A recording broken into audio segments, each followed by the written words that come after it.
to you by Lincoln Savings Bank. At home in Iowa, at work for you. The UNI men's basketball team won their fourth and fifth consecutive game this past week. Started with an overtime win over the Drake Bulldogs in Des Moines. Coach, your Panthers now doing it on the road, doing it at home. You had one of each this past week, and your guys played well, fighting to the very end in every game as these Valley games just keep coming down to the wire.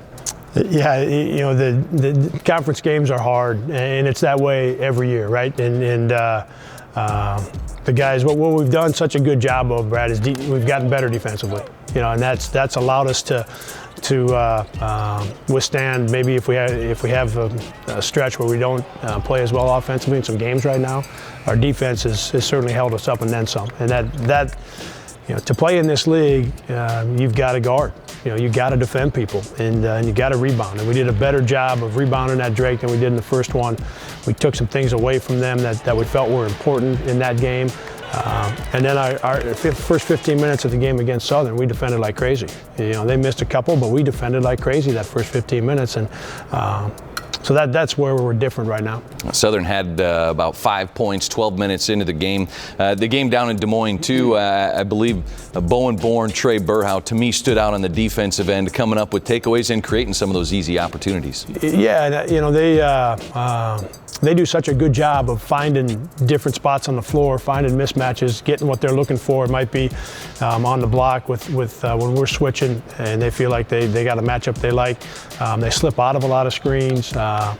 They get a lot of things for Penn where they'll set it, they won't set it. So do you switch, do you not switch? Like they do a really good job of that, and that puts different guys in different spots. And so Bowen ends up against DeVries on the block, and he battles and ends up with a steal on one of those. And you know, they're going to get the better end of some of those, but we got the better end of some of them as well. And that was a little bit different than the first time around.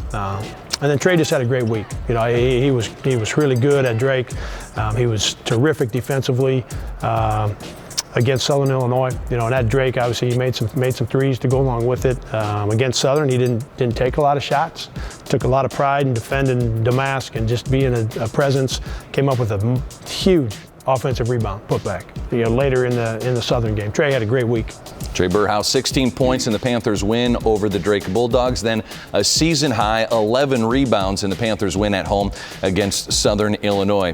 In that game at Drake, Noah Carter, 23 points, 7 rebounds. He's a guy who always plays with energy when he's out there, and he was effective down in Des Moines. Yeah, from game one to game two, a totally different game for Noah, and that was one of the 2 or 3 things that for our team that helped us get it done down there. What he did in terms of taking an extra dribble, in terms of playing against that contact, getting himself to spots where he was going to score or they were going to have to foul him because he got so deep. That was a lot different than the game here. You know, he settled a little bit and was outside of the lane or just a little bit wider when he was shooting some shots. So I just give Noah a ton of credit for getting that done down there. 6 guys that had 7 points or more in that win at Drake. When we come back, we'll take a look at the Panthers' home win over Southern Illinois. A.J. Green got it going. Stay tuned for more Panther Sports Talk.